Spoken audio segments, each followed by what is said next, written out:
Good afternoon, all the student. Crop science paper number 2. Crop science paper number 2 मधला जो आज आपण जो नवीन चॅप्टर चालू करतोय याचं नाव आहे फीट. फीट या शब्दाचा अर्थ आहे गहू. फीट फीट म्हणजे गहू. तर आपण आजच्या लेक्चर्समध्ये आपण गव्हाविषयी म्हणजे अर्थातच इंग्रजीमध्ये त्याला आपण फीट म्हणू, तर फीट विषयी आपण माहिती घेणार आहोत. तर बघा काय म्हटले की फीट म्हणजे गहू, लोकल नेम, ज्याला की पारंपरिक शब्दामध्ये गहू असं म्हणलं जाईल. ह्याची जी फॅमिली आहे सगळ्यात महत्त्वाची गोष्ट आहे की ह्याच्यामध्ये फॅमिली, तर कुठली फॅमिली आहे फीटची, तर त्याचं नाव आहे ग्रॅमिनी. तर फीटची जी फॅमिली आहे, गव्हाची जी फॅमिली आहे त्याचं नाव आहे ग्रॅमिनी. त्याच्यानंतर बघा की गव्हामध्ये तर त्याचं बॉटॅनिकल नेम, ज्याला की सायंटिफिक नेम असं म्हणतो, शास्त्रीय नाव, तर गव्हाचं शास्त्रीय नाव आहे ट्रिटिकम एस्टिवम. तर आपण इथून पुढे कधीही आपणाला गव्हाचं शास्त्रीय नाव, त्याच्यानंतर ज्वारीचं, बाजरीचं, तर ही जी ठराविक जी पिकं आहेत ही पिकं आपल्यासाठी सर्वाधिक जास्त महत्त्वाची आहेत आणि त्याची शास्त्रीय नाव आपल्याला माहीत असणं 100% गरजेचंच आहे. त्याच्यामध्ये बघा फीटचे शास्त्रीय नाव म्हणजे गव्हाचं जे शास्त्रीय नाव आहे त्याचं नाव आहे ट्रिटिकम एस्टिवम. Triticum aestivum. तर ह्या शास्त्रीय नावाने गव्हाला ओळखलं जातं, ट्रिटिकम एस्टिवम. त्याच्यामध्ये बघा आपल्याला काय म्हणलं की ओरिजिनमध्ये जे मूळ स्थान कुठं आहे, म्हणजे गव्हाची जी पहिल्यांदा जो सुरुवात झाली गेली तर कुठून गहू उत्पन्न किंवा गव्हाची उत्पत्ती कुठून चालू झाली, तर त्याला ओरिजिन असं म्हटलं जातं. तर ओरिजिन काय बघा, तर सॉफ्ट फीट. सॉफ्ट म्हणजे मऊ असलेलं गहू आणि हार्ड फीट. हार्ड म्हणजे टणक किंवा ज्याला की आपण राट असं म्हणू, तर राट असणार गहू. तर ह्या दोन्ही गव्हाचे कसे आहेत त्याच्यानुसार त्याचं ओरिजिन पडलेलं आहे बघा. तर सॉफ्ट फीट म्हणजे त्याला ब्रेड फीट म्हणायचं. तर बघा की आपण ज्यावेळेस बेकरीमधून ब्रेड आणतो ते असताना जे सॉफ्ट असतं, मऊ असतं, त्याला सॉफ्ट फीट असं म्हणतात. तर त्याला काय म्हटलं जातं बघा की हिंदकुश माउंटन. तर आपल्या याच्यामध्ये हिंदकुशचा जो माउंटन रिजन आहे किंवा हिंदकुश पर्वत आहे, तर तशा भागामध्ये त्याचं ओरिजिन आहे. हिंदकुश माउंटन म्हणजे region adjoining to the India and Afghanistan. आणि इंडिया आणि अफगाणिस्तान, तर इंडिया आणि भारत आणि अफगाणिस्तानच्या मधला जो रिजन असेल किंवा जो माउंटन आहे त्या ठिकाणी फीटचं म्हणजे गव्हाचं ओरिजिन असेल. त्याच्यानंतर बघा हार्ड बीट म्हणजे जे राट असेल, टणक असेल, तर त्याचं ॲबेसिनिया त्या ठिकाणी त्याचं हार्ड बीटचं ओरिजिन असेल. तर विशेष बघा की आपल्यामध्ये इंडियामध्ये, भारतामध्ये आणि अफगाणिस्तान अशा दोन ठिकाणी गव्हाचं जे ओरिजिन असेल किंवा मूळस्थान या ठिकाणी आपल्याला दिसून येतं. तर बघा ह्याच्यामध्ये आपल्याला लक्षात ठेवण्यासारखी गोष्ट काय की लोकल नेम फीटचं लोकल नेम काय असेल तर गहू. त्याच्यानंतर ह्याची फॅमिली, तर आपल्याला गव्हाची फॅमिली लक्षात असणं गरजेचं आहे. तर गव्हाची फॅमिली आहे ग्रॅमिनी. त्याला ट्रिटिकम एस्टिवम. फीटचं बॉटॅनिकल नेम की ज्याला सायंटिफिक नाव असं म्हणू, शास्त्रीय नाव असं म्हणू, तर ट्रिटिकम एस्टिवम असं ते शास्त्रीय नाव आहे. तर हे आपल्याला सर्वाधिक जास्त लक्षात ठेवणं गरजेचं आहे. What is the family name of the wheat is a Gramineae. What is the botanical name of a wheat is Triticum aestivum. त्याच्यानंतर बघा की इकॉनॉमिक इम्पॉर्टन्स म्हणजे गव्हाचं आपल्या रोजच्या जीवनामध्ये काय महत्त्व आहे. गहू आपणासाठी रोजच्या खाद्यपदार्थ म्हणजे कितपत गरजेचं आहे तर ह्याच्याविषयी माहिती बघा. तर काय म्हणले की wheat is a staple food for north Indian people. तर काय तर उत्तर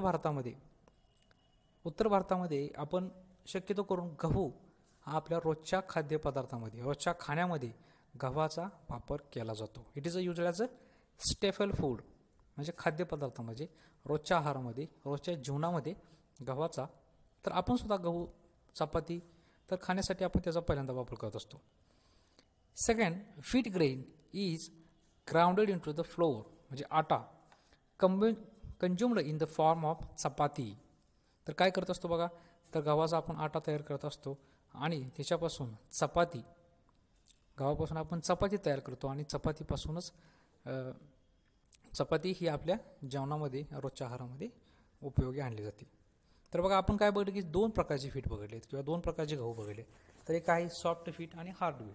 तर soft wheat is used for making chapati. तर जे आपण बघा आपण आपल्या आपण ज्यावेळेस चक्कीमध्ये जात असतो पिठाची चक्की, तर आपण काय म्हणतो की गहू ज्यावेळेस आपण दळण करत असतो त्यावेळेस गहू बारीक दळा किंवा चांगल्या पद्धतीने दळा आपण असं म्हणतो किंवा बारीक दळा आपण म्हणतो. म्हणजे कशासाठी त्याला सॉफ्ट फीट. तर का कशासाठी की त्याच्यापासून जी चपाती आपण तयार करत असतो ती चपाती चांगल्या पद्धतीची होत असते.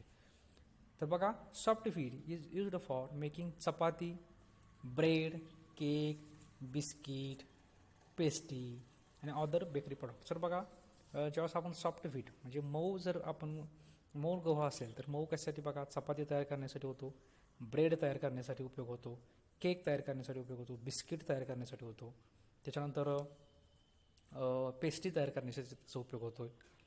त्याच्यानंतर बेकरी समजा काय जी बेकरीमधले जे काय पदार्थ असतील तर बेकरीचे वेगवेगळे पदार्थ तयार करण्यामध्ये विशेष करून आपल्याला गव्हाचा उपयोग केला जातो. त्याचं काय म्हटले बघा hard wheat is used for manufacturing रवा, सुजी, शेवया. म्हणजे बघा शेवया तयार करायसाठी. तर बघा रवा तयार करायसाठी असेल, त्याच्यानंतर शेवया, तर बघा शेवया तयार करण्यासाठी. तर हे जो आहे तो हार्ड व्हीट विशेष करून त्याच्यासाठी उपयोगात आणला जाईल.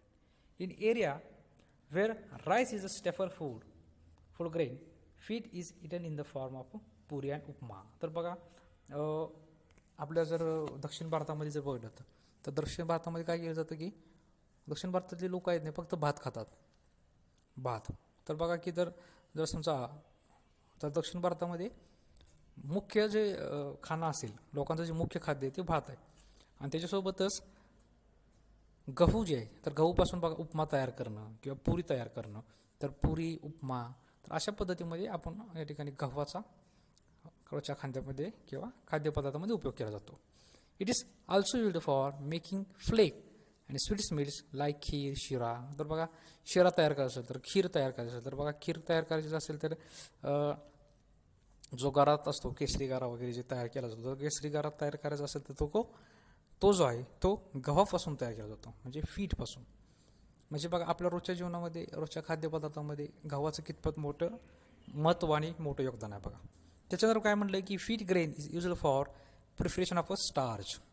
तर स्टार्च तयार करायचं असेल तर स्टार्चसाठी गव्हाचा उपयोग केला जातो. Fish straw is used for fodder, padding materials and mulching material. तर बघा फॉडर म्हणजे बघा गहू आपण काय ठिकाणी व्हीट स्ट्रॉ म्हणजे गव्हाच्या ज्या किंवा त्याला आपण सूत म्हणा किंवा मोकळे जे कांबे असतात बघा तर त्याचं पॅडिंग मटेरियल्स किंवा मल्चिंग म्हणजे काय असतं की ज्यावेळेस आपल्या शेतामध्ये समजा जर बाष्पीभवन जर जास्त प्रमाणात होत असेल तर मधल्या जे सारे असतात त्याच्या साऱ्यामध्ये आपण गव्हाचे जे सूत असेल ते टाकून देत असतो तर ते मल्चिंग त्याला असं म्हटलं जातं. तर सगळ्यात महत्त्वाचं आपल्याला इथे लक्षात काय ठेवायचं आहे की गहू जो आहे तर गहू रोजच्या जेवणामध्ये खाण्यापिण्यामध्ये विशेष करून गव्हाचं आपल्याला सर्वाधिक जास्त महत्त्व आपल्या लक्षात येतं की रोजच्या जेवणामध्ये खाण्यामध्ये विशेष करून गव्हाचं महत्त्व आहे. त्याच्यानंतर बघा काय म्हणलं की good points about feet cultivation. तर ज्यावेळेस आपण गव्हाची लागवड करत असतो तर त्यावेळेस आपलं विशेष करून काय चांगले गुड पॉईंट्स तर काय चांगल्या गोष्टी आपल्याला निदर्शनास येतात की गव्हाचं कल्टिव्हेशन करत असताना. तर काय म्हटलंय बघा in India wheat is a second important staple food crop next to the rice. तर काय म्हटलं बघा की आपल्यामध्ये भारतामध्ये काय की भात राईस तर राईस आहे तर सर्वाधिक जास्त आपल्या खाण्यामध्ये जेवणामध्ये जर सर्वाधिक जास्त कशाचा वापर करत असेल तर तो आहे राईसचा म्हणजे भाताचा. तर भातानंतर जर खाण्यापिण्यामध्ये आणि खाण्यामध्ये जर दुसरं पीक असेल तर ते आहे गहू. तर 1 नंबरला राईस असेल आणि 2 नंबरला गहू असेल. It is only food grain having lived bread making qualities. तर काय आपण बघा हे असं आपल्याला जर ब्रेड तयार करायचं असेल तर एकमेव फीटच म्हणजे गहूच आहे की गव्हापासून आपण त्याच्यामध्ये ब्रेड मेकिंग क्वालिटीज आहेत म्हणजे त्याच्यापासून आपण ब्रेड्स तयार करू शकतो. It is widely adapted to the different soil and climatic condition. तर बघा की गहू आहे, तर गहू उत्तर भारतापासून दक्षिण भारतापर्यंत सगळ्या ठिकाणी गव्हाची आपण पेरणी करू शकतो किंवा गव्हाची लागवड केली जाऊ शकते. म्हणजे हे त्यांना काय सांगायचं आहे की गहू जो आहे तो असं एकमेव पीक आहे की देशामध्ये आपण कुठंही गव्हाची लागवड चांगल्या पद्धतीने करू शकतो. म्हणजे बघा उत्तर भारतापासून ते दक्षिण भारतापर्यंत सगळीकडे गव्हाचा आपल्याला चांगल्या पद्धतीने लागवड करता येऊ शकते. म्हणजे वाईल्ड रेंज ऑफ सॉइल, म्हणजे कुठल्याही मातीमध्ये कुठल्याही क्लायमेटमध्ये उगवून येण्याची त्या गव्हामध्ये आपल्याला गव्हाच्या पिकामध्ये ती जी कपॅसिटी आहे. त्याच्यानंतर काय म्हटले बघा की it is a simple to cultivate. तर काय गहू जे आहे हे जे आहे त्याचं आपण जेव्हा लागवड करायची असेल तर आपल्याला कल्टिवेट करण्यासाठी लागवड करण्यासाठी सुद्धा अतिशय सिम्पल आहे. It is a grains easy to handle, transfer and stores. तर गव्हाचे जे समजा जे गहू असेल किंवा गव्हाचं जे उत्पन्न आहे ते आपल्याला इझिली हँडल करता येतं. म्हणजे आपलं हाताळणी सहजासहजी करता येते, ट्रान्सपोर्ट करता येतं सहजासहजी. म्हणजे एकदा जर गहू आपल्याला साठवून ठेवला असेल, स्टोरिंग करून ठेवला असेल तर आपल्याला बरेच दिवस गहू हे बरेच दिवस आपल्याकडे राहत असतं. त्यामुळे इझी टू हँडल ज्याला म्हटलं जातं, की ज्याला शास्त्रीय भाषेमध्ये काय म्हटलं जातं की wheat is a easy to handle, transport and store. The mechanism of a manufacturing of a flour and other product is simple to handle. तर बघा की गव्हापासून जर कुठलेही पदार्थ जर आपण तयार करत असेल तर ते सुद्धा आपल्याला हाताळणी करण्यासाठी सर्वाधिक सोपं पडतात. It has high nutritive value among serials. तर गव्हामध्ये सर्वाधिक जास्त पोषक तत्वांचं प्रमाण जे आहे ते गव्हामध्ये सर्वाधिक जास्त आहे. It has high nutritive values. तर गव्हामध्ये सर्वाधिक जास्त जे आहे ते पोषण तत्वाचं प्रमाण सर्वाधिक जास्त हे गव्हामध्ये आपल्याला आढळून येत असतं. तर म्हणा wheat species cultivated in India. तर भारतामध्ये गव्हाच्या कोणकोणत्या जाती किंवा व्हीट कल्टिवेटेड स्पेसीज असतील तर आपल्याला कोणकोणत्या जाती आपण भारतामध्ये विशेष करून लागवड करत असतो. तर बघा Triticum aestivum, Triticum durum and Triticum dicoccum अशा 3 वेगवेगळ्या पद्धतीच्या जाती भारतामध्ये विशेष करून आपल्या इंडियामध्ये लागवड केली जातात. ट्रिटिकम एस्टिवम आहे, ट्रिटिकम ड्युरम आहे आणि ट्रिटिकम डायकोकम अशा 3 वेगवेगळ्या प्रजाती आपल्या भारतामध्ये आपण लागवड करत असतो. तर त्याच्यामध्ये पहिले बघा ट्रिटिकम एस्टिवम. तर बघा काय म्हणलं, it is a called as a soft feet और ब्रेड फीट. तर ट्रिटिकम एस्टिवम आहे त्याला सॉफ्ट फीट किंवा मऊ गहू असं म्हणलं जाईल किंवा ब्रेड फीट. ब्रेड फीट म्हणजे काय तर त्याच्यापासून आपण ब्रेड तयार करू शकतो म्हणून त्याला ब्रेड फीट म्हणलं जातं. कशाला? ट्रिटिकम एस्टिवमला. It is a mostly grown in a north India. तर बघा काय म्हटलंय की उत्तर भारतामध्ये विशेष करून ट्रिटिकम एस्टिवम जातीच्या गव्हाची लागवड केली जाते उत्तर भारतामध्ये. It occupies 85% of a total area under feed crop. तर समजा 85% तर एकूण 85% पूर्णपणे जो एरिया असेल त्याच्या 85% भाग जो आहे तो गव्हाने व्यापलेला आहे. सेकंड काय म्हणले बघा ट्रिटिकम ड्युरम. पहिला नंबर आहे ट्रिटिकम एस्टिवम. तर ट्रिटिकम एस्टिवम नावाचे जे स्पेसीज असेल किंवा ज्या जाती असतील त्या विशेष करून नॉर्थ इंडियामध्ये म्हणजे उत्तर भारतामध्ये त्याची लागवड केली जाईल. त्याचं जे विशेष महत्त्व आहे ते कशासाठी आहे आपल्याला ब्रेड तयार करण्यासाठी विशेष करून त्याचा वापर केला जाईल. तर काय म्हटले बघा it occupy 85% of total area under feed crop. तर एकूण गव्हाच्या उत्पन्नामध्ये सर्वात जास्त जो वाटा असेल तो आहे ट्रिटिकम एस्टिवमचा. सेकंड आहे Triticum durum. It is called as a macaroni wheat or hard wheat. तर बघा ट्रिटिकम ड्युरम नावाची जी व्हरायटी आहे जी जाते त्याला हार्ड फीड असं म्हटलं जातं. It is mostly grown in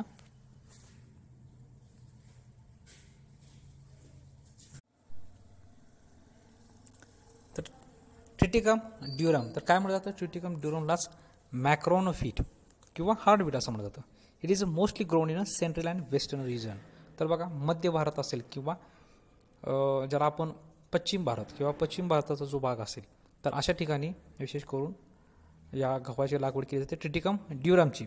तर बघा तर एकूण it occupies 40% of total area under feed crop. म्हणजे एकूण जो गव्हाचा जो साधारण एरिया आहे तर साधारण त्या गव्हाच्या एरियामधला जवळजवळ 14% एरिया हा ट्रिटिकम ड्युरम नावाच्या व्हरायटीने व्यापलेला आहे. तर बघा काय, तर 85% जो आहे ट्रिटिकम एस्टिवमने घेतलेला आहे आणि उरलेला जो 14% तो Triticum ड्युरमने.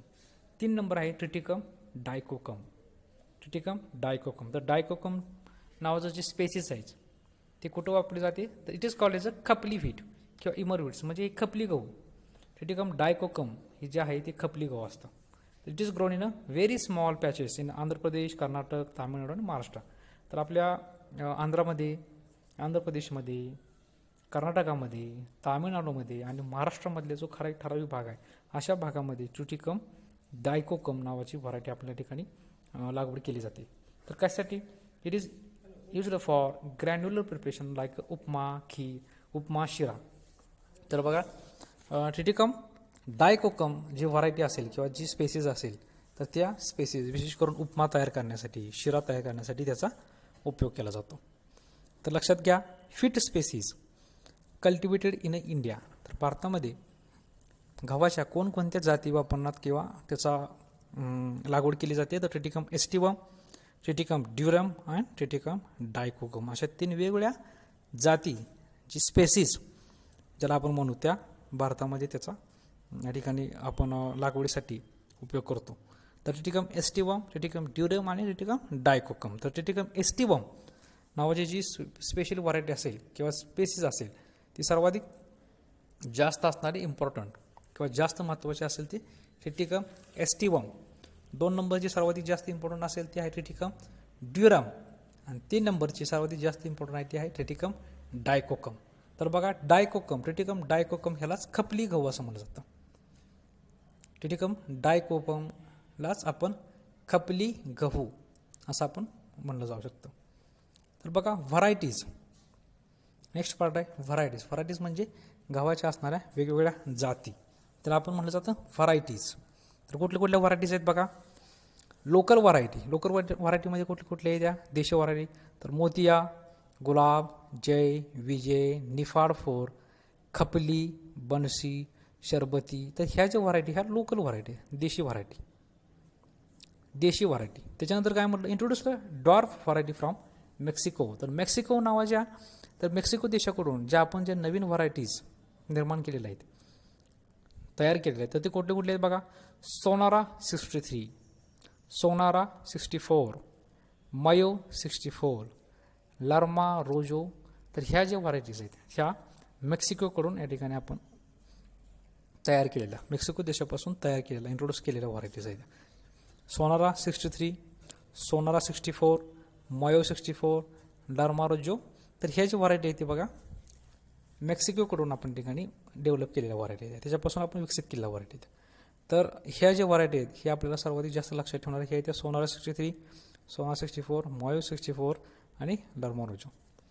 The Mexican variety were developed by Norman Borlaug. तर बघा ह्या ज्या व्हरायटी आहेत ह्या नॉर्मन बोरलॉग नावाच्या शास्त्रज्ञांनी ह्या व्हरायटी तयार केलेल्या आहेत. And it's a co-worker by using Norin dwarf gene like Norin 10. तर नॉरिन 10 नावाचं जे जीन आहे, नॉरिन 10च्या जीनच्या साह्याने आपल्याला ह्या मेक्सिकोच्या वेगवेगळ्या व्हरायटी तयार केल्या आहेत बघा. त्याच्यानंतर काय म्हटलं का, इम्प्रूव्ड रेनफेड व्हरायटीज. तर रेनफेड व्हरायटीमध्ये काय, N59, MACS 9, MACS 1967, NIDF 15 किंवा त्याला अजंठा किंवा NI 5439, हिरा, मोती. तर ह्या ज्या व्हरायटी आहेत ह्या इम्प्रूव्ड रेनफेड व्हरायटीज आहे. तर इम्प्रूव्ड इरिगेटेड व्हरायटीज. इरिगेटेड म्हणजे काय, की आपल्याला आपल्या स्वतःच्या पाण्यावरती किंवा पावसाच्या पाण्यावरती न उगवता आपण समजा कॅनलचे पाणी असेल किंवा नदीच्या पाण्याच्या पासून जे व्हरायटीज तयार केल्या जातात त्याला इम्प्रूव्ड व्हरायटीज असं किंवा इरिगेटेड व्हरायटीज असं म्हटलं जातं. तर बघा सर्वाधिक महत्त्वाचं इरिगेटेड व्हरायटीज आहे त्या कल्याण सोना, Sonalika, Malvika, Lokwan, HD 2189, PBN 142, PBN 51. तर बघा आपल्या भागामध्ये विशेष करून आपण जे कोणत्या व्हरायटीचा वापर करत असतो तर कल्याण सोना, सोनालिका. तर ह्या ज्या व्हरायटी आहेत बघा ही आपण आपल्या लोकलला आपल्या भागामध्ये आपण कल्याण सोनालिका सध्या बऱ्यापैकी आपल्याला मार्केटमध्ये ही व्हरायटी दिसते, लोकवन व्हरायटी सोनालिका. तर ह्याला सर्वाधिक जास्त किंमत आहे बघा, सोनालिका, लोकवन. त्याच्यानंतर 2189. 2189ची व्हरायटी आपल्याला आपण सर्रास 2189ची व्हरायटी आपल्या व्हरायटीची जात असेल 2189ची, तर ही आपल्या रोजच्या खाण्यामध्ये सर्रास वापरली जाते. त्याच्यानंतर बघा N59 नावाची व्हरायटी. तर आता इथून पुढं आपल्याला एक ठराविक 2-4 व्हरायटी दिल्या आहेत. की 2-4 व्हरायटीचं आपल्याला त्याचं डीपली इन्फॉर्मेशन किंवा त्याची काय विशेष माहिती ते आपल्याला माहिती करून घ्यायची आहे. त्याच्यामध्ये काय म्हटलं N59. तर बघा N59 variety. N59 variety it is released at agri research station Niphad in 1964. तर N59 नावाची जी व्हरायटी आहे, N59 नावाची जी व्हरायटी आहे ती निफाडचं. तर निफाडचं जे संशोधन केंद्र आहे, कृषी संशोधन केंद्र निफाड, या ठिकाणून N59 नावाची व्हरायटी, N49 नावाची व्हरायटी आपण या ठिकाणी तयार केलेली आहे. It is produced by crossing Gaza and Motiya. तर गाझा आणि मोतिया नावाचे जे 2 व्हरायटी असेल किंवा 2 जाती असेल, तर 2 जातीचं कॉम्बिनेशन करून किंवा क्रॉसिंग करून N59 नावाची व्हरायटी तयार करण्यात आलेली आहे. It is matured in 150 to 120 days. तर ही जी व्हरायटी आहे ती 115 ते 120 दिवसानंतर मॅच्युअर, म्हणजे 115 ते 120 दिवसाचं ही व्हरायटीचं पूर्णपणे पीक यायला 120 दिवसाचा कालावधी ह्याच्यामध्ये लागत असतो. N59. त्याच्यानंतर काय म्हटलंय बघा, grain is a bold, luxurious, hard and amber coloured. तर त्याचे जे ग्रेन असतील किंवा त्याचे धान्य असतील,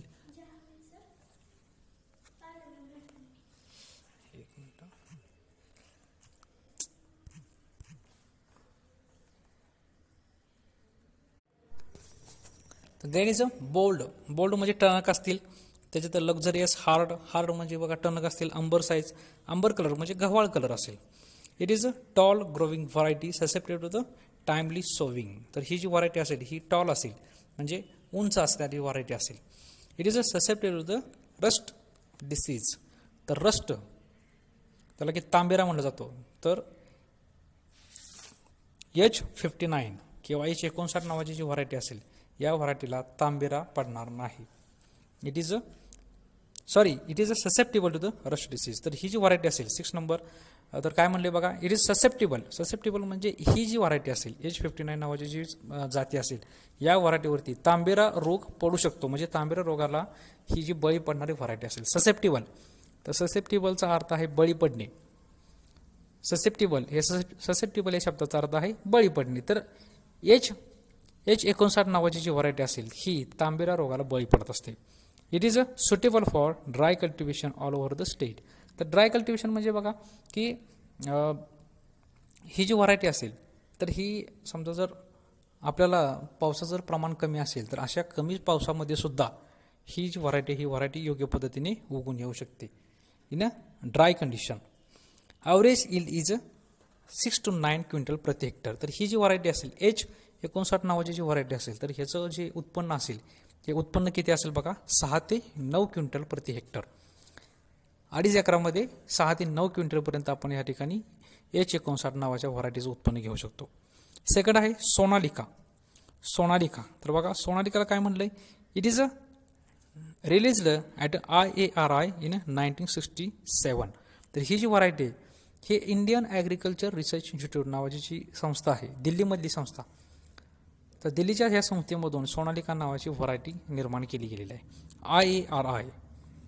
IARI नावाची जी संस्था आहे, इंडियन ॲग्रिकल्चर रिसर्च इन्स्टिट्यूट नावाची जी संस्था आहे, ह्या संस्थेमधून ही व्हरायटी या ठिकाणी निर्माण केली गेलेली आहे, तयार केली गेलेली आहे. It is produced by selection from Mexico बल of 6308. It is a single dwarf wheat widely grown in whole India. तर काय ही जी व्हरायटी सोनालिका नावाची जी व्हरायटी ही बुटक्या जातीची व्हरायटीज आहे. बघा बुटक्या जातीच्या व्हरायटीज आहेत म्हणजे ह्याची उंची करवत जास्त होऊ शकत नाही, बुटक्या व्हरायटीज आहेत. It is a mature early in 105. म्हणजे बघा ही जी व्हरायटी 105 दिवसामध्ये ह्याचं उत्पन्न येत असतं. सोनालिका नावाची जी व्हरायटी आहे, सगळंच आपल्याला ह्यामध्ये काय लक्षात ठेवायचं आहे की सोनालिका जी व्हरायटी आहे ती IARI दिल्लीची संस्था आहे, त्या दिल्लीच्या संस्थेतून या ठिकाणी ही व्हरायटी निर्माण केली गेलेली आहे. त्याच्यानंतर ही जी व्हरायटी ही डॉर्फ व्हरायटी, डॉर्फ म्हणजे बुटके असलेली व्हरायटीज आहे. त्याच्यानंतर it is early it variety mature in early days, म्हणजे बघा 105 दिवसामध्ये 105 दिवसाच्या कालावधीमध्ये ही व्हरायटी या ठिकाणी मॅच्युअर होत असते, म्हणजे त्याचं उत्पन्न आपल्याला मिळू शकत असतं. किती? 105 दिवसामध्ये. Grain is amber colour, bold, hard and attractive. तर त्याची जी धान्य असतील ती अंबर असतील. अंबर नावाचा जो रंग आहे त्याच्यामध्ये बोल्ड आहे, हार्ड आहेत, हार्ड म्हणजे कठीण असतील, टणक असतील, अट्रॅक्टिव्ह म्हणजे दिसायला सुद्धा एक आकर्षित त्याचा असं लुक असेल किंवा दिसणं असेल. It is a resistant to the rust variety. तर बघा ही जी सोनालिका नावाचं जी जाती आहे, तर ही सोनालिका जाती रेजिस्टन्स म्हणजे ह्या ठिकाणी त्याला प्रतिकार करणारे आहे. तांबेरा नावाचा जो रोग असतो, गव्हावरती विशेष पडणारा जो रोग आहे तो आहे तांबेरा. तर तांबेरा रोगाला ही प्रतिकार करणारी व्हरायटीज आहे. It is a resistant to the rust. It is a suitable for late sowing in a highly fertile soil under irrigation. तर समजा इथं काय म्हटलंय की जर समजा आपण लेट सोविंग केलं, समजा जर आपल्याला पेरणीला जर वेळ गेला किंवा पेरणी जर आपल्याला वेळेत करता आली नाही, तरी सुद्धा अशा परिस्थितीमध्ये सुद्धा ही व्हरायटी योग्य पद्धतीने काम करू शकते. Average yield is about 30 to 35 quintal प्रति हेक्टर. त्याचं जे उत्पन्न असेल ती जवळजवळ 30 ते 35 क्विंटल प्रति हेक्टर एवढं त्याचं हेक्टरी उत्पन्न असेल.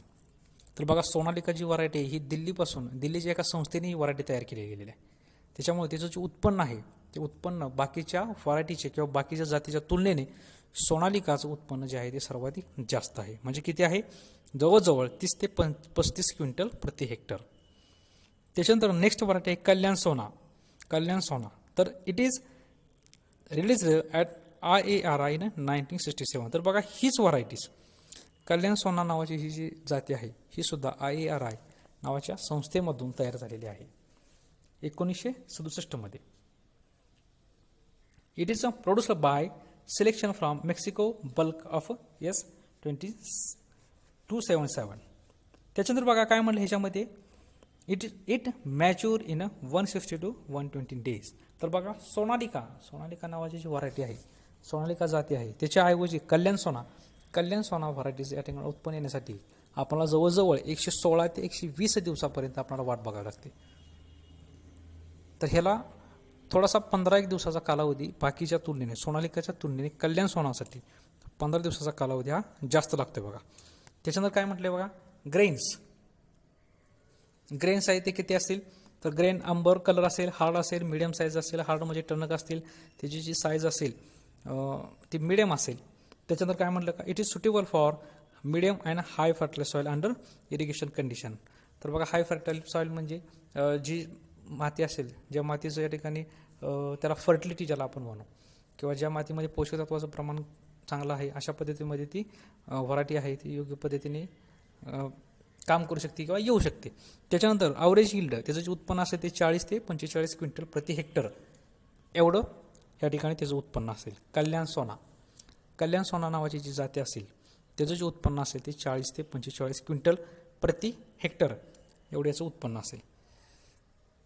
त्यानंतर बघा सेकंड म्हणलंय मालविका ही जी व्हरायटी आहे ही 1975 साली IARI नावाची जी संस्था आहे ह्या संस्थेपासून 1975 साली मालविका नावाच्या जातीच्या ठिकाणी निर्माण केली गेलेली आहे. It is a triple dwarf Bansi type wheat growing all over the Maharashtra. तर बघा ही जी मालविका नावाची जी जाती आहे गव्हाची ही विशेष करून आपल्या महाराष्ट्रामध्ये ही व्हरायटी किंवा ह्या जातीची लागवड केली जाते.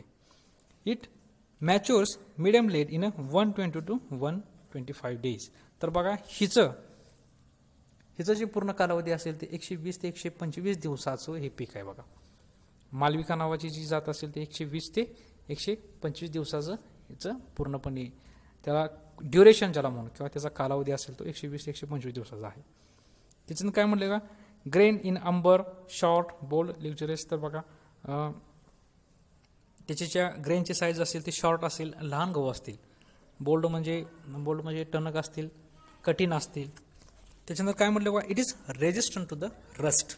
तर तांबेरा नावाचा जो रोग आहे गव्हावरती पडणारा जो तांबेरा रोग आहे त्या रोगाला प्रतिकार करण्याची क्षमता या व्हरायटीमध्ये आहे. It is a responsive to the maturing and suitable under irrigations. तर बघा जर पाणी जर आपण योग्य पद्धतीने जर दिलं तर चांगलं जर पाणी असेल तर ही जी व्हरायटी आहे मालविका नावाची जी जाती आहे ही जाती योग्य तऱ्हेने अशा पाण्यामध्ये योग्य पद्धतीने येऊ शकते किंवा चांगल्या पद्धतीने आपलं उत्पन्न देऊ शकते. Average yield is 30 to 35 quintal प्रति हेक्टर्स.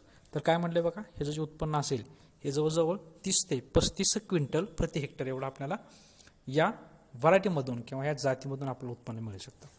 ह्या मालविका. तर बघा ह्या ज्या व्हरायटीज आहेत ह्या व्हरायटीच्या ह्याची जी माहिती आहे ही आपल्याला एक विशेष करून माहिती असावी की कुठल्या व्हरायटीज कुठल्या जाती विशेष करून गावामध्ये चांगलं उत्पन्न देऊ शकतात. तर हे माहिती असावं म्हणून आपल्याला हे ठिकाणी दिलेलं आहे. तर बघा आपण जे 4 वेगवेगळ्या व्हरायटीज बघितल्या त्याच्यामध्ये काय म्हणलंय N59 व्हरायटी बघितली, सोनालिका बघितली, कल्याण सोना बघितली आणि मालविका. तर बघा ह्या ज्या व्हरायटी असतात तर ह्याचा एक आपण चार्ट तयार केला किंवा तर त्याच्यामधून ह्याचा तुलनात्मक अभ्यास आपल्याला करणं सर्वाधिक जास्त सोपं पडत असतं. तुलनात्मक अभ्यास करणं. तर बघा एका खाली जर आपल्याला एक विशेष माहिती दिली काय म्हणले काय की research work on a feed crop of our Maharashtra state is agriculture research station Niphad.